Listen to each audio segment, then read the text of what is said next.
The emperor himself made me his consort. On our wedding night, once he undressed and sat down, I eagerly pounced to kiss him. Is this how you're supposed to kiss on your wedding night? He smiled slyly like a fox and pulled my hand over. Not quite right. Let me teach you, all right? Since I was little, I was different from others. To put it nicely, I wasn't very bright. To put it bluntly, I was a fool, but no one ever dared to say it out loud because my father was a high-ranking and powerful prime minister. Even though I was 4 years old and still couldn't speak clearly, drooled and curled my fingers awkwardly, if anyone so much as mocked me, that person would simply disappear from this world. My father loved me so much because I saved his life. That happened before I was even born. The great general rebelled, stormed into the palace, and tried to kill the former emperor to seize power. My father was poisoned saving the former emperor and fell into a coma. The emperor sought miracle doctors everywhere, but none could help. Finally, an immortal arrived, claiming that taking a wisp of the family hostage child's soul would recover him. Then, besides my young eldest brother, the only other child was me, unborn in my mother's womb. As the legitimate son, my brother was the clan's hope, so that wisp of soul could only be taken from me. 3 days after my father woke, I was born. I seemed like any other child. Thanks to my mother's beauty, I was quite pretty. Oddly, I always grinned and drooled. People called me a smiling, fair-skinned beauty, but at 2.5, I still couldn't speak. The household suspected I was mute, but stayed silent. Only my father would stroke my head and say, "A Ning is noble, just a late talker." I finally spoke at the late emperor's birthday banquet. My father brought my mother, brother, and me to the celebration. Seeing me in my father's arms, the late emperor... Suddenly, she's now a little girl. Father led me to pay respects to the late emperor. I let go of father's hand, stumbled forward a few steps, and spoke my very first words. "Long live your majesty." Ha ha ha. Reward her! Reward her! Reward her! The late emperor gladly gave me 10,000 taels of gold and decreed me a princess. Hearing me speak, my father wept for joy. From then on, I learned to speak, yet remained different. I spoke slowly and unclearly, often tripping while walking. This proved I was a fool, yet I was born lucky. Perhaps fools really are lucky. That year, a year-long drought left the fields barren. The emperor fell ill with worry as piles of urgent memorials surrounded him. For some reason, I insisted on following my father, crying until he finally brought me to the palace. I shuffled to the emperor's bedside and touched his burning forehead. Let it rain, I thought, thinking of how rain brings a chill. If it rained on him, maybe his fever would break. Just as I spoke, the wind began to blow. I laughed and pointed outside. A week of heavy rain solved the drought, and the late emperor recovered. I was titled Princess Fuhui, meaning fortune and wisdom. I didn't understand it then. I only knew my name was Fu Lining. Seeing me as a lucky star, the emperor allowed my father to bring me to every palace banquet. I first met Si Jingcheng in the imperial garden. I saw someone standing in the corner and thought it was my older brother, so I stumbled over, but ended up falling with a thud right in front of Si Jingcheng. Si Jingcheng helped me up, and I looked at this young man who was much older than me. Si Jingcheng had sharp eyes beneath his strong brows, and as he looked at silly little me, he suddenly smiled. I don't remember what happened after that. All I remember is that on that day in the imperial garden, I saw someone even more beautiful than an immortal. The next time I saw Si Jingcheng was 2 years later, at the late emperor's birthday banquet. Li Ning, come here.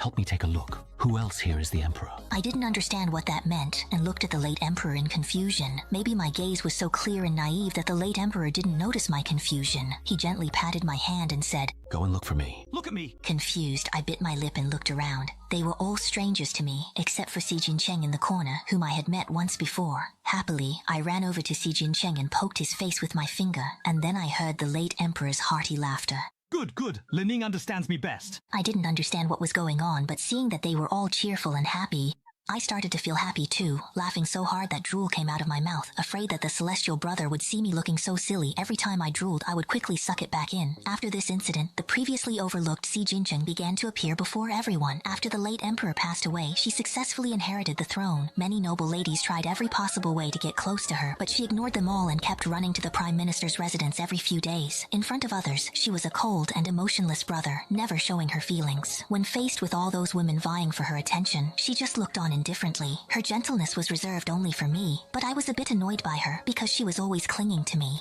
Defeated, I wrote his name.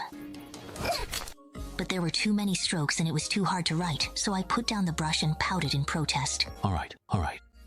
Then you don't have to write it. Ninger, as long as you stay with me forever, that's enough. I looked up at Si Jingcheng, smiled brightly, and nodded. Happily, I told father that in this life, besides staying with him, I also wanted to stay with brother Jingjing. But after hearing this, father's face immediately darkened, and that very night he went straight to the imperial study. Your Majesty, Lening does not concern herself with worldly affairs. This old minister earnestly begs Your Majesty not to disturb her again. Since Si Jingcheng's coronation, he pushed father to crown me. The palace is dangerous. I would be destroyed there. Thanks to father and my brother's opposition, the minister's daughter, Yang Qingshui, became empress instead. Usually calm, Si Jingcheng looked momentarily anxious hearing father's request. Prime Minister, I truly love Ning. Your Majesty, this old minister knows that you are sincere at this moment, but how long can that sincerity last? A month, a year, or a lifetime? Right now, father is ignoring royal protocol just to make me happy. This old minister knows well how much Your Majesty cares for Lening, so there is something I dare not conceal from you. Your Majesty, Lening is no ordinary person. Prime Minister, why do you say this? Are the rumors outside true? In fact, this old minister's daughter is actually a... The secret father guarded for a lifetime, he has finally revealed. Are you willing to take a fool into your harem? At this, Si Jingcheng froze in silence. Father laughed mockingly. No emperor would marry a fool. Wouldn't that be a laughingstock? It seems the emperor doesn't truly care for Lening after all. I am willing. Si Jingcheng understands father's concerns. He's repeatedly promised I'll never suffer. Only an imperial edict remains to prove his sincerity. I understand your sincerity, but Lening is naive, and the harem is too complex for her to live in peace. Si Jingcheng let out a helpless sigh. For the first time, he hated himself for becoming the emperor. If he were just a leisurely prince, he could have protected his Ninger well. But after the Prime Minister passes away, who will take care of Ninger? Si Jingcheng's words hit home. My brother is often away and can't always watch over me. Father also worries that when he's gone, no one will care for me. If the Prime Minister is willing, I am willing to take care of Ninger for you. I promise you that Ninger will be safe and sound in this harem. She will surely live peacefully and without worry. If you still have concerns, I will immediately issue an edict. If Ninger suffers even the slightest grievance, I will hand over this empire without hesitation. Hearing this, father pondered, then nodded. Within an hour, news of my promotion to imperial noble consort swept the capital. The city was stunned, as ancestral rules for such promotions are strict. A prince's birth is key, but I was named imperial noble consort before entry, a rare honor. With little time, we doubted a full gold jewelry set could be ready. My sister-in-law worried for me. If there really isn't enough time, just take the set that the Empress Dowager gifted us when we got married. Why must little Anning enter the palace? The imperial harem is nothing like our household. Here, we can protect her.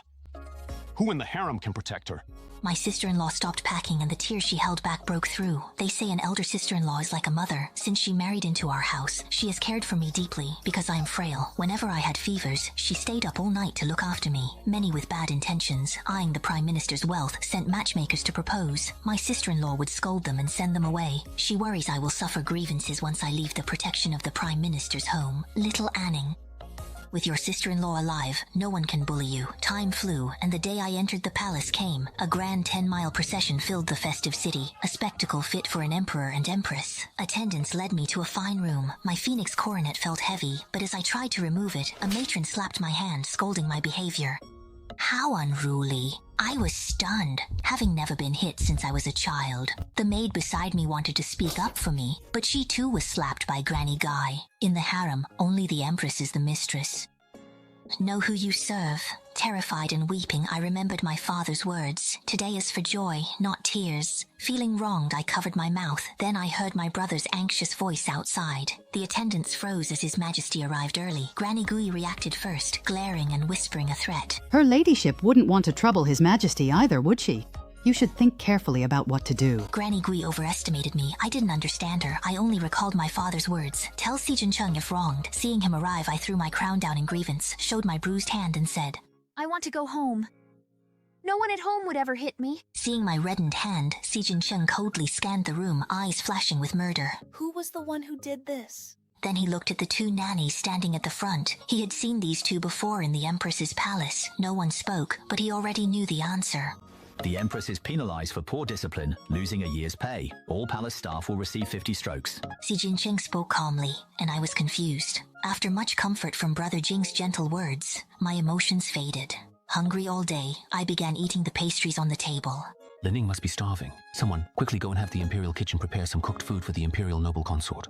Si Jingcheng always speaks to me so gently, but this contrast only made the kneeling palace servants tremble even more. It wasn't until I started eating without a care that the emperor finally turned his gaze to Ying, the palace maid with a handprint on her face. Tao, could you please tell me exactly what just happened here? Ying Tao, trembling, recounted what had just happened.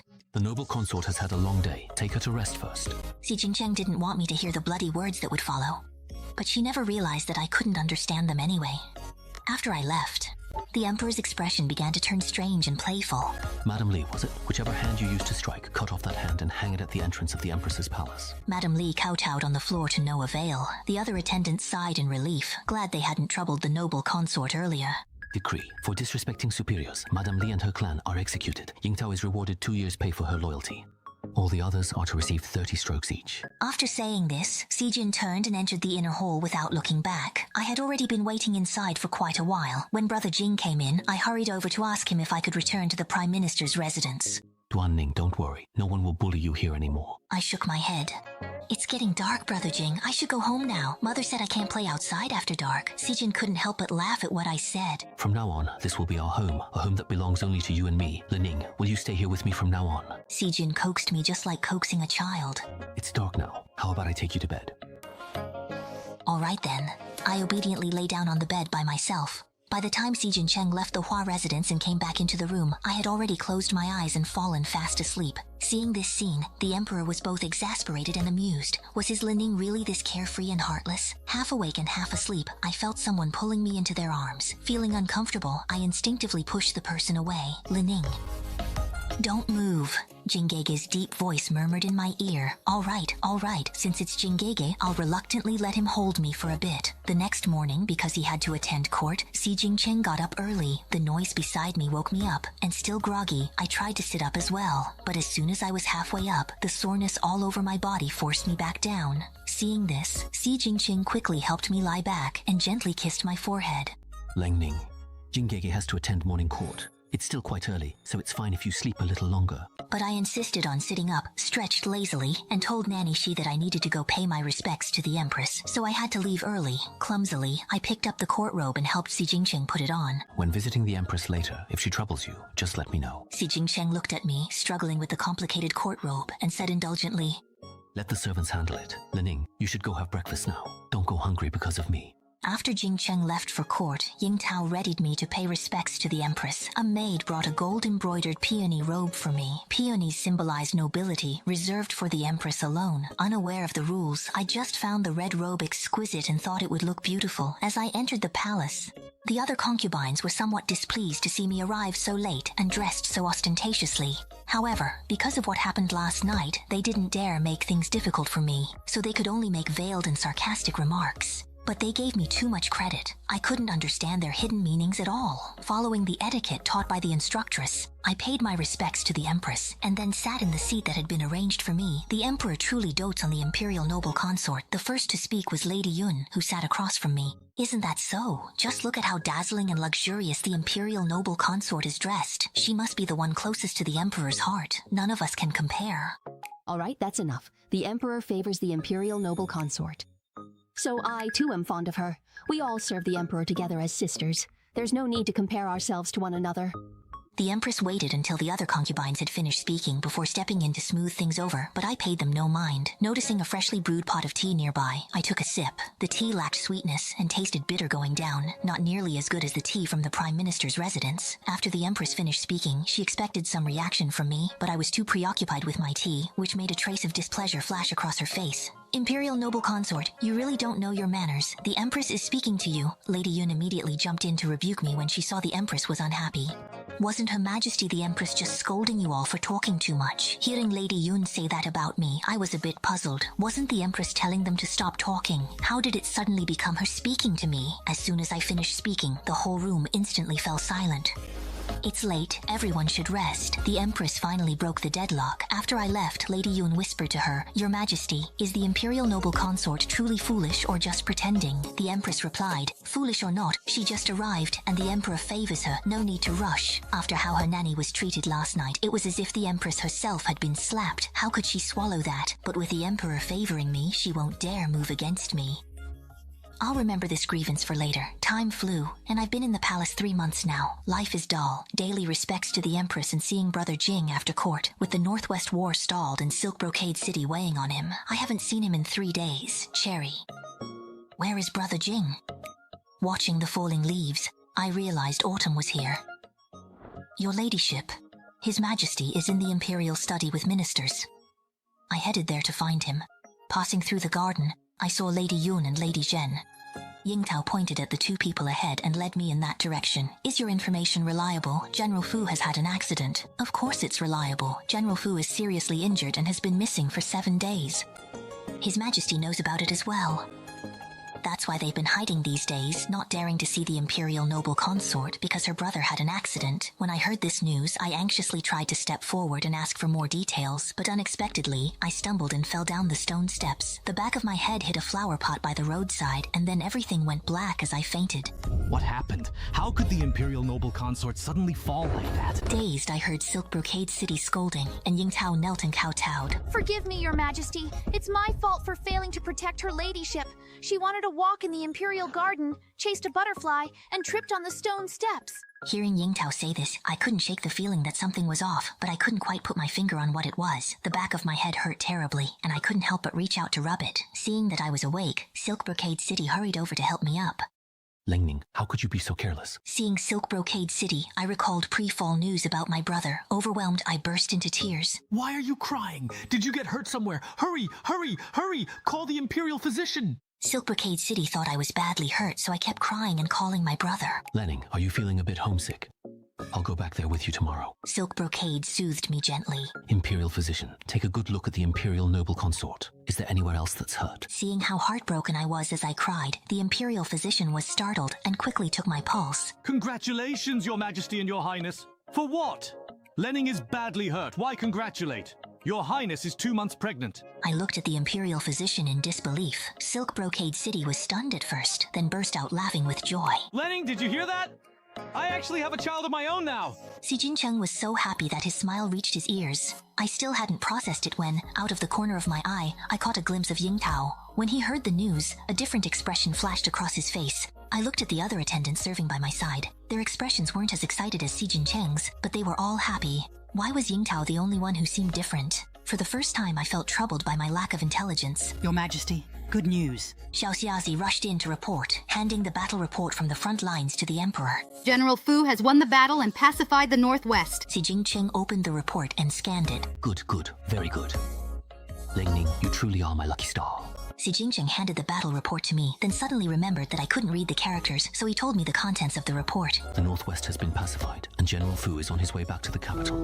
I still remembered what I overheard in the Imperial Garden. Wasn't my brother's fate supposed to be uncertain? I picked up the battle report and suddenly realized that I seemed to recognize some of the characters. Back at the residence, my brother had also taught me to read and write, but I could never remember or learn them. Now, looking at the handwriting on the battle report, it was indeed my brother's. If nothing happened to him, then why did I hear those things in the Imperial Garden? The more I thought about it, the more my head hurt. I scratched my head a bit too hard and accidentally touched my wound, making me grimace in pain. Oh no, could it be that my brain is finally starting to work? Lingning. Brother Qin really likes you a lot. Ever since I became pregnant, Si Jincheng has been spending all his free time with me. Because he's always with me, he's been neglecting the other concubines. Every time I pay my respects to the Empress, I always hear some of the concubines making snide remarks. Lingning, why haven't you seemed very happy lately? Are you feeling unwell anywhere? Si Jincheng worriedly asked if I was unwell. My heart, not my body, is troubled. Since my head injury, I think more but feel less happy. Before, visiting the Empress was simple. I'd have tea and leave, understanding nothing. Now, understanding more only brings worry. Also, something feels off about Yingtao, but I can't figure it out. Your Majesty. The peony represents Her Majesty the Empress, doesn't it? That's always been the rumor in the palace. I don't pay any mind to the rumors that the Empress is arrogant because of the Emperor's favor. I know I'm not good with words, so I rarely speak with the Empress. So how did this rumor even start, that I don't respect the Empress? After racking my brains for 3 or 4 days, I finally realized that every time we go to Chinan, the other concubines, including the Empress, all wear simple and elegant clothes, while I'm the only one dressed in a bright red gown embroidered with gold phoenixes and peonies. My clothes and makeup are all prepared by Yingtao. She's been in the palace for so long, there's no way she doesn't know these rules. When I saw CG nod, I continued to ask, so does that mean I shouldn't wear them? You can't have peonies embroidered on bright red formal attire either. Xian was amused by my serious expression, gently pinched my cheek and said indulgently, If you like it, that's what matters. Forget about can or can't. Hearing Xin say that, I didn't think much more about it. I figured Xin must have told Yingtao as well that as long as I liked it, I could wear whatever I wanted, but I never expected the inner palace to be far more complicated and terrifying than I imagined. During my pregnancy, Xin was worried that anything might happen to me, so he spent all his free time with me. Yet, even though I was already being so cautious, I was still schemed against twice. The first time was during the mid-autumn banquet, when only my dishes were poisoned. Fortunately, my appetite was poor during pregnancy, and the amount of poison wasn't much, so both my child and I survived. The second time was in my bedchamber when I suddenly fainted. The imperial physician diagnosed it as poisoning, but even after searching the entire palace, they couldn't find the source of the poison. I lived in constant fear because of this. At last, my child was born safely. Hearing that loud, clear cry, I finally relaxed completely. Nanny, let me see the child. With a weak and strained voice, I tried to speak, but the midwife acted as if she hadn't heard me. Instead, she first held the child up for Yingtao to see. It's a boy. The midwife whispered softly to Yingtao. Yingtao, I want to see the child. Having just given birth, my body was already weak. Before I could finish speaking, I fainted. When I woke up again, it was already the third day. Where is the child? Waking up, I asked to see the child. Si Jingcheng quickly took the baby from the wet nurse and placed her in my arms. Lening, this is our child, a lovely little princess. How could it be a princess? When I heard Si Jincheng say that, I immediately opened the swaddling clothes to check, and it really was a princess. Impossible. I clearly heard the midwife say it was a boy. How did it become a princess? I looked down at the princess in my arms, then looked up at Si Jincheng in front of me. I was certain that the child I gave birth to was a boy. So who switched the baby? Where is my child now? Who wants to harm me? Is it the Empress, Lady Yun, the midwife, or someone else? Countless possibilities flooded my mind all at once. Boss, I've never felt so exhausted. Your Majesty, I'm so tired. I want to rest a little longer. Jingcheng looked genuinely concerned. I closed my eyes, recalling my time in the palace. I knew who it was. My lady, the Emperor's page sent word. His Majesty has business and won't visit tonight. Yingtao brought calming soup. I offered a spoonful to Yingtao instead. My lady, you really are, he said. Your reaction made me act out of character, and I lowered my head a bit guiltily. Don't worry, there's no poison in this calming soup. You're not that stupid. I stared at him, and his reaction was just as I expected. The blood-nourishing and calming soup delivered daily is not poisonous, but if you combine it with the fragrant incense on the table, the two together become a colorless and tasteless poison. It's said that in the previous dynasty's court, there was a top-secret bone-making technique. Wasn't I right? When Yingtao heard what I said, she realized she couldn't hide it anymore, and instead, she calmed down. The immortal who came to the Prime Minister's residence to save my father that day was also an imposter, wasn't he? This whole thing was a conspiracy from start to finish. That so-called immortal was actually there to poison me because my birth chart is yin and matches with Yang Valley. It seems you already knew all of this. With a vicious look, Yingtao pulled out a dagger from her bosom. The parasite inside your body has already taken shape. Once the king parasite is revealed, the whole world will be ours. After saying this, Yingtao suddenly realized something was wrong. Those who are poisoned by the parasite have their minds sealed and shouldn't be acting like this at all. You've broken the spell. Yingtao looked into my eyes, and at this moment, my gaze was nothing like before. The Empress has confessed everything. Now, should I keep calling you Yingtao, or should I address you as Princess Wenhei of the former dynasty? How did you break the spell? How could you possibly break it? Yingtao couldn't believe it, nor did she want to, because the only way to break this curse is to use the heart's blood of her own clansmen. It's just as you think. The heart's blood of your 99 clansmen. You killed them. You killed them all. When Yingtao heard that I had killed all her surviving clansmen, she went completely mad. We're not at a loss either. Your child will be buried with us. Father secretly tracked my swap child and found he'd been dumped in a mass grave. We were too late. When they arrived, the child had been dead for days. The trail led to the Empress's rebellious family, despite the minister lacking military power. How could someone like that easily plot a rebellion? Upon further investigation, it turned out they had colluded with remnants of the previous dynasty. I knew he was trying to provoke me by bringing up my dead child, so I took out the handkerchief Father had given me. Inside was a finger and a jade pendant stained with blood. Do you know how much pain your little brother was in before he died? Do you know that blood-stained jade pendant and the finger made Yingtao tremble uncontrollably all over? She knew in her heart that there were no survivors left in their clan. Your little brother still dreamed of becoming emperor. How ridiculous. Even after his hands and feet were cut off, he still clung tightly to that jade pendant. You, Yingtao pointed at my eyes, her finger trembling, and said in disbelief, You've been pretending to be clueless all along. I forced back the tears that were about to fall and said, word by word, I want your entire clan to be buried with my child. After saying this, I smashed the jade pendant and my finger into Yingtao's face. The shadow guards at Jingcheng's side immediately stepped forward and subdued Yingtao. As Yingtao was dragged away by the guards, her vicious curses echoed without end. I silently closed my eyes and prayed, hoping that my ill-fated child could soon be reincarnated. Your Grace, wake up! Your Grace, wake up! Another night of nightmares. I opened my eyes and let out a deep breath, forcing myself to calm down. Ever since the Empress's clan and the remnants of the previous dynasty were purged, I've been plagued by nightmares every night. Lin Ning had another nightmare. Su Jinqing saw how pale I looked and hugged me with concern. It's all over now. Everything is in the past. Brother, I miss father. All right. Let's go back to the Prime Minister's residence right now. With some distance between the Prime Minister's home and the palace, I dozed off. Lin Ning. Si Jingqing held me tightly, gently patting me to coax me to sleep. In the next life, I don't want to be the Emperor anymore. Let's just be an ordinary couple. Let's be together for all our lives, in every lifetime. I stuck out my pinky and wiggled it. All right, pinky promise. Never allowed to break it, ever.